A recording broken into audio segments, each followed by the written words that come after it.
మెదక్ జిల్లా చిలప్చేడ్ మండలం చిట్కుల్ గ్రామంలో మండల కాంగ్రెస్ పార్టీ సీనియర్ నాయకులు విష్ణువర్ధన్ రెడ్డి గ్రామానికి బల్బులు, హోల్డర్స్, వైర్ బిల్డర్స్ 28,000 రూపాయల సామాగ్రిని గ్రామ పంచాయతీ సెక్రటరీ తిరుపతికి డొనేట్ చేయడం జరిగింది. ఈ కార్యక్రమంలో గ్రామ కాంగ్రెస్ అధ్యక్షుడు వెంకటరెడ్డి, నాగరాజు, అఖిల్, వెంకటాచలం, గ్రామ పంచాయతీ సిబ్బంది, గ్రామ ప్రజలు పాల్గొన్నారు.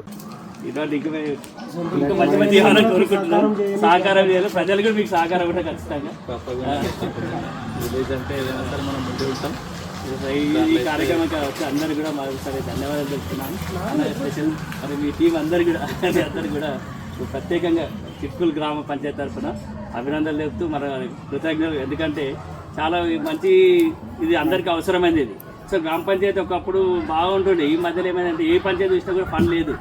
ఫండ్ వస్తుంది, ఇంకా టైం పడుతుంది. స్పెషల్ ఆఫీసర్ పరిపాలన ఉంది కదా, సర్పంచ్లు ఉంటే మనకు ఆ ఫండ్ అనేది రిలీజ్ అవుతుండే. సర్పంచ్ మళ్ళీ వచ్చే టైం పడుతుంది కాబట్టి ఆ లోపు మనకు చాలా ఇబ్బంది ఉంది. అన్నయ్య వెంటనే స్పందించి మన గ్రామ పంచాయతీకి బల్బులు 20 వాట్స్ LED బల్బులు అందజేయడం జరిగింది. సో దీనికి మన గ్రామ పంచాయతీ మరొకసారి కృతజ్ఞతలు. మరిన్ని అప్డేట్స్ కోసం మా ఛానల్ని సబ్స్క్రైబ్ చేయండి.